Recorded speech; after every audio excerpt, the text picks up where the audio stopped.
ចានាងខ្ញុំក្នុងសៀនសុផលធ្វើការនៅរោងចក្រ SL រយៈពេល11ឆ្នាំហើយ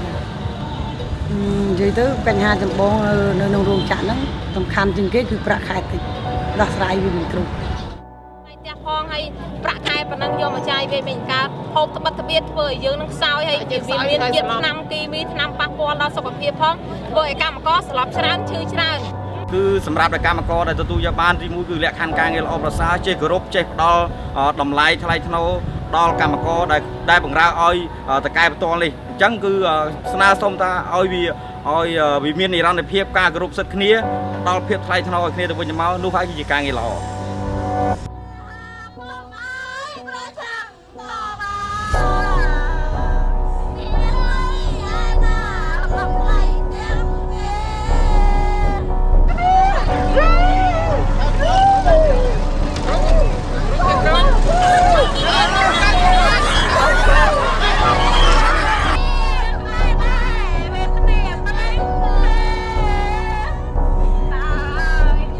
ការបង្ក្រាបបោះរីរាបាលវាហាក់បីដូចជាព្រៃផ្សៃមែនទែនដោយសារយើងមើលឃើញថាការបាញ់បោះគឺវាជាអាណាធិបតេយ្យគឺបាញ់ណាក៏អត់ខ្វល់ដែរអញ្ចឹងគឺបាញ់រះមកមិនសំដៅទៅលើកម្មកររោងចក្រ SL មិនសំដៅទៅលើពលរដ្ឋដែលធ្វើដំណើរឆ្លងកាត់ដងវិថីផ្លូវហ្នឹងទេគឺគាត់បាញ់យកតែម្ដងត្រូវណាគឺគាត់អត់ខ្វល់បន្ទាប់ពីការបាញ់សម្លាប់មកគឺអត់មានអាជ្ញាធរណាអត់មានរាជរដ្ឋាភិបាលណាឬក៏តុលាការណាមួយដែលចាត់ការទៅលើរឿងទាំងអស់ហ្នឹងទេមានអារម្មណ៍ថាក្តៅដូចពួកគាត់យ៉ាងព្រួយពួកខ្ញុំទៅទីមទាគឺអត់មាន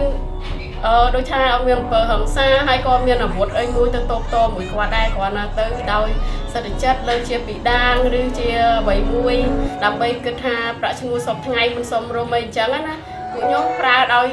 ដូចថាដោយមាត់និយាយចេញពីចិត្តខ្លួនឯងប៉ុន្តែពួកគាត់ចេញមកវិញអត់មានចិត្តអត់មានទេគឺមានតែអាវុធឬស្អីមួយមកបង្ក្រាបអញ្ចឹងក៏មានមកស៊ូនាំកម្មករអញ្ចឹងណា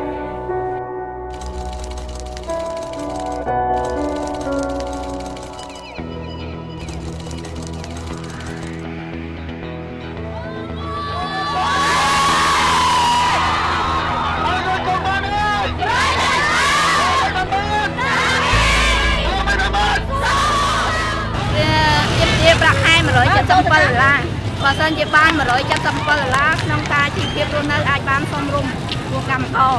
ខ្ញុំគិតថាបើសិនជាយើងរួមគ្នាឲ្យបានច្រើនតែអាចគាត់ឲ្យបានខ្ញុំសង្ឃឹមថាអាចពួកអីប្រាក់ខែប៉ុណ្ណឹងវាតិចណាស់សម្រាប់ដូចថាបាយយើឬមួយក៏ថាអ្នកវិនិយោគស្រុកខ្មែរពួកអីប្រាក់ខែមួយថ្ងៃវាតិចមានតែ2បាយយើឲ្យរដ្ឋាភិបាលសុំតែប៉ុណ្ណឹងឲ្យគាត់សម្លឹងឃើញកម្មកររោងចក្រមួយថ្ងៃប្រាក់ខែតិចណាស់សំណូមពរឲ្យអ្នកបញ្ជាទិញជួយតម្លើងប្រាក់ឈ្នួលឲ្យកម្មករឲ្យបានរស់នៅសមរម្យ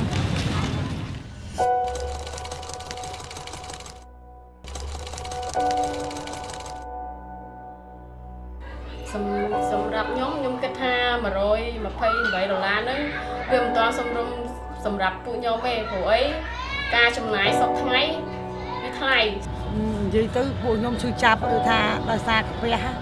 ទៀមទាដើម្បីឲ្យស្រួលបាននៅសមរម្យហេតុអីបានជាគេប្រើអាវុធប្រើអីដែលសម្លាប់កម្រាបអញ្ចឹងដូចជាវាមិនសមទៅរដ្ឋាភិបាលនៅប្រទេសខ្មែរយើងដូចជាវាពេកជាសាហាវខ្លាំងពេក